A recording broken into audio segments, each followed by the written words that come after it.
Foi mal não ter postado vídeo semana passada, pois eu tava doente. Tava ruim, mas estamos de volta. No capítulo anterior, acaba na parte que a mulher de cabelo rosa liga para a base Xiaoyu para pergunta sobre o capitão que o prota finalizou. O capitão da base Xiaoyu atende e fala que sobre tá sumindo soldados e capitães. Ele conta que já estava esperando para ela ligar para ele. Ele faça que Tomben tá desaparecendo pessoas na base dele. O prota tá limpando tudo, se louco. A moça de cabelo rosa faz um acordo para eles se juntarem e enfrentar a ceia da neve. O prota vive lá perto, então eles vão caça encrenca com o prota. Se fosse eu, não iria. Mas figurante isso faz mer. Cortando a cena, nós vemos o prota colocando armas no muro de gelo. Após ele colocar todas, ele fica pensando que quando a hora chegar, e só conectar no computador. Karen gritando, diz que ela terminou de reparar as paredes exteriores. A cena corta e tá todos batendo rango. A professora pede ao prota as comidas dos seus alunos. Zhang Yi fala que vai entregar a ela agora. O prota então vai e tira os alimentos e ela pega. Aí a professora vai saindo e a Xinxin pergunta à professora se ela está bem e se os alunos disseram algum pra ela. Xinxin agarra no braço da Liang e fala que os alunos foram longe demais e pede pra professora não se importa mais com eles. Xinxin ainda agarrada fala que a professora Lang não fez nada de errado e que a culpa e todas dos alunos. Liang com uma cara meia triste pergunta pra ela se esse é o caso. Depois disso, a professora sair de cabeça baixa e o prota falando em seu pensamento diz que eu não sou o vilão. Então a cena corta e o prota e a Liang estão na sala de treinamento. Liang pergunta: vamos começar hoje a aula de artes marciais? Zhang Yi responde, perguntando o que eles vão treinar hoje. Liang fala que vão treinar artes marciais para lidar com combate corpo a corpo. Ela fala tombem as artes, boa para isso são o grappling e o jiu-jitsu, e que hoje eles vão começa pelo Brasil. Começa o jiu-jitsu. Carai, é bem difícil o manhwa ou anime. Fala do Brasil, achei da hora. Aí eles começam, ela dá uma quebra de braço no prota e o prota tá gostando a cara dele. Aí ela abraça ele por trás e o prota gostando. Então ele diz que não aguenta mais, ele se rende. Então a professora vai tomar uma água e o prota fica olhando e falando em seus pensamentos. Ele diz que depois que ela chegou no abrigo, ela pode ser considerada como uma esperança do fim do mundo. Ao contrário do passado dela, que ela só podia enviar suas obsessões. Graças a esses alunos, corta a cena e o prota tá deitado. Fica se perguntando o que fazer. Então ele ainda pensando, fala, coloque o telefone via satélite nos alunos que moram em Shujia. Assim as pessoas da base Yangsheng encontraram e irão fazer o trabalho por mim. Então, o prota pega o telefone, olha pros lados e diz que tá decidido. Então ele entrega o telefone pro Wahua. O Wahua sai correndo em direção a Shujia. Então em um castelo, alguém grita líder. O líder está aqui. Lá dentro do castelo, está os alunos da professora Liang. Estão a maioria de vermelho. Então a mulher que estava em cima do palco pede para que usem as almas e o corpo para dar testemunho. Então chegar uma moça correndo com uma criança nos braços, pede que por favor a líder salve o bebê. Então a líder bota a mão em direção do bebê e sair uma áurea amarela e assim curando o bebê. Vixe, era uma moça, não era um moço, kaká? Então as pessoas começam a gritar dizendo que um milagre. E pessoas começam a gritar dizendo que louvado seja o Deus da neve, repetido isso. Olha a cara da líder de tá gostando. O nome dela é Yuan Kong. Assim acabando o app. Próximo capítulo começa com uma mulher falando para Yuan descansar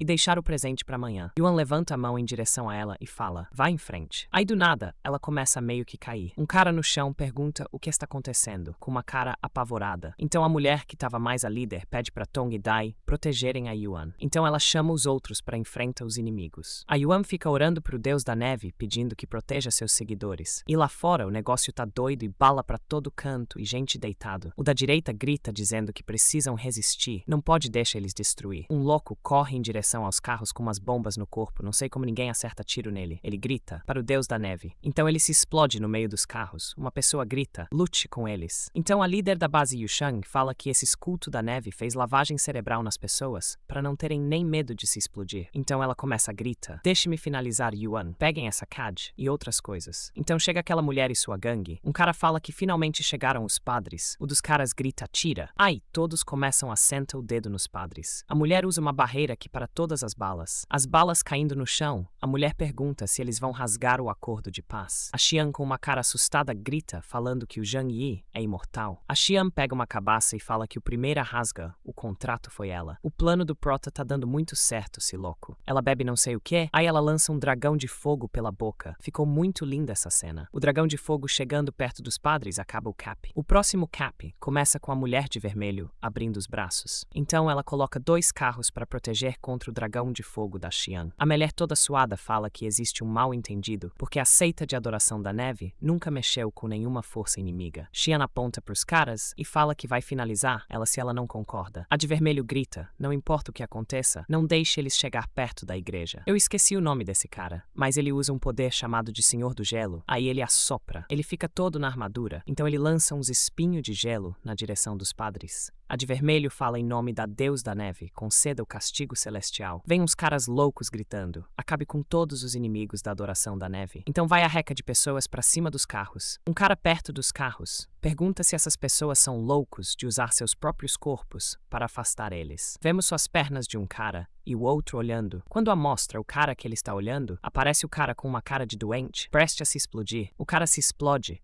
e que explosão se loca. Xian olhando fala que esse culto são um bando de idiota. Foram persuadidos a fazer isso pelo culto. Ela olha pro Wei Jinghai, que o cara de gelo, e fala que eles fizeram um acordo para que derrotasse primeiro o Zhang Yi. O cara fala, vamos nessa? Ela dá um golão na cabaça. Ela fica com uma áurea vermelha e com uma marcas. Do nada de vermelho se assusta e ela olha para baixo. Vemos Su Wei Jinghai segurando o pé dela. A Shan chega dando um murão na cara da de vermelho. Na próxima cena, acontece uma explosão louca. A de vermelho sai da explosão meio acabada, mas tá de boa. Dois caras então olham pra trás assustados. Então a de vermelho tá caída e os caras estão olhando em direção da Xian e o Wei. Xian, pensando, diz que ela não poderá finalizar a de vermelho diretamente, pois ainda tem muitos crentes ao redor. Próxima cena, está um soldado da Xian sentando o dedo nos crentes. O soldado da Xian, pensando, diz que essas pessoas da adoração da neve são loucas de ficar fazendo isso com suas vidas. A Xian dá um grito do nada e fala que os homens delas morreram e a adoração da neve é a mais suspeita neste assunto. Ela pede uma explicação. Agora que ela vai pedir Tatira e depois pergunta Kaká. O Wei também gritando. Fala que o general Wang também foi eliminado e o maior culpado é a adoração da neve. Wei e Shan gritam falando Zheng Yi, hoje você deve ser um de nós. Kaká. Agora que eu vim perceber, eles estão pensando que o desses doentes aí e o prota agora faz sentido eles não ter perguntado. Uma cara com uma mão já esqueci, mas continuando, pega na cabeça lá ele e lança o soldado na direção da Xian. Após ele lança, ele pergunta qual prova eles têm de que foi eles que finalizaram os soldados deles. Cara, é só ele fala que não são o prota pelo amor. Xian desviar, como se não fosse nada e dá uma debochada fala, oh, então você quer chamar a polícia? A de vermelho fala que a adoração da neve sempre respeitou as regras e ela promete que não foram eles que finalizaram os soldados deles. Wei calmamente fala que ele não consegue. Pensa em mais nenhuma base fora. Eles quem poderia atacar duas equipes ao mesmo tempo. Wei também fala que a pessoa que fez isso fez um trabalho muito lindo. Resolveu duas equipes lideradas por estranhos, mas sem deixar rastro. A de vermelho fala que além deles tem mais alguns muito poderosos. Quão mais fraco é o nosso poder? A de vermelho continuar e fala que até pode rivalizar o pod da adoração da neve. Wei e Shan gritando fala que é impossível. A de vermelho fala que é totalmente possível. Ela pergunta se por mais de um mês teve algum movimento no distrito de Lujiang. Xian, com a mão no queixo, fica se perguntando se existe alguma força tão poderosa por trás da queda da base Xishan. Essa base é aquela que o prota destruiu e Xinxin jogou um míssil lá. Xian, ainda chamando de Zhang Yi, diz que ele está falando isso para mudar a direção do ódio deles. O Wei pergunta se ela acha que eles vão acreditar. Xian, apontando o dedo para os crentes, fala que se eles provarem o que estão dizendo, ela acredita que eles são inocentes. A de vermelho, colocar a mão na frente do cara e fala para ele não ser impulsivo. Ela pede para ele fala sobre o que ele viu na base Xishan. O cara fala que além de Wang Huishuang e os outros, ele também viu algumas pessoas vestindo uniformes. Uniformes base de Xishan? Esse e o cara que vocês estão procurando. Wei pergunta se ela tá dizendo que a base de Xishan não foi completamente destruída e se eles estão se escondendo. A de vermelho fala que seria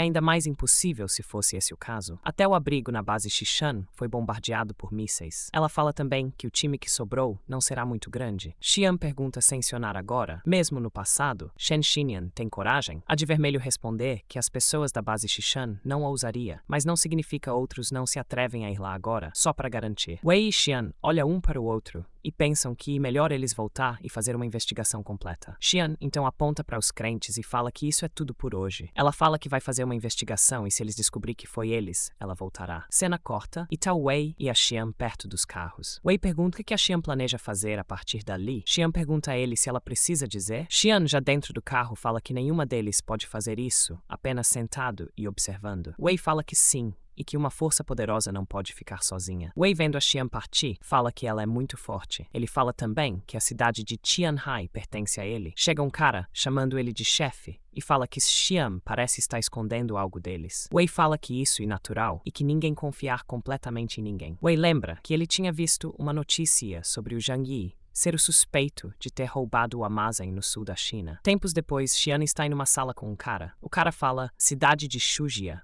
Mansão Yunque. Esses são os lugares onde as pessoas vivem. O cara de óculos vem fazendo aquela posse de protagonista foda. Ele fala que Yunque Manor é a principal área rica da cidade de Tianhai. Xian, com a mão no queixo, fala que parece que eles podem enviar algumas pessoas primeiro para investigar. O cara de óculos pergunta se ela não quer chamar o Wei Dinghai. Ela, balançando a mão, fala que não há necessidade de chamar o Wei. Xian fala pro cara de óculos não se preocupar com o Wei, pois seria impossível fazer alguma coisa com ela agora que ela tá pedindo ajuda. A cena corta para a igreja dos crentes. Só a bagaceira se loco. Aparece a de vermelho toda quebrada. Pra ela não estava assim quando a Xian e o Wei saíram. Chega um cara chamando ela de sumo sacerdote. Ela fala que está tudo bem. Ela fala que vai perguntar ao mestre. Um cara segurando o toco do braço fica gritando por ajuda. Saem umas pessoas de vermelho da igreja com uns kits de primeiros socorros. Chega uma mulher falando que Deus da neve salve todo o sofrimento do mundo, que você seja abençoado com o paraíso. Crente sincero. Ela pega na mão do homem e fala que ele não poderá mais servir ao Deus da neve com esse corpo. Ela fala para ele servir o próprio Deus. Ela dá uma passada no gogo dele. Ela, com uma cara de satisfeita, fala que ele poderá ver Deus tão cedo. Cena corta e tem uma cara apontando para uma porta de vidro e um cara de vermelho ajuntando os corpos na frente da porta. O cara que tá apontando fala para terminar e volta imediatamente. É proibido aos crentes comuns entra naquele lugar. Então sair todos de lá e deixam-se uma montanha lá de frente, a porta de vidro. Saí meio que umas cordas de lá de dentro, puxando os corpos. Próxima cena já puxou todos os corpos para dentro. Dentro da sala estão os corpos com os tentáculos verdes. Começam a pegar cada corpo e fazendo um monte de casulos com os corpos. E desses casulos saem umas frutas dos casulos parecendo uma massa. O de cinza em cima de uma montanha faz uma oração que os prisioneiros sejam a esperança de sobrevivência dos vivos. Sua carne e sangue são meu alimento. Esse capítulo eu não vou falar muito, pois isso tem coisa muito ruim, se loco. Vou dar uma resumida rápida aqui. Chegam umas crianças na Yuan.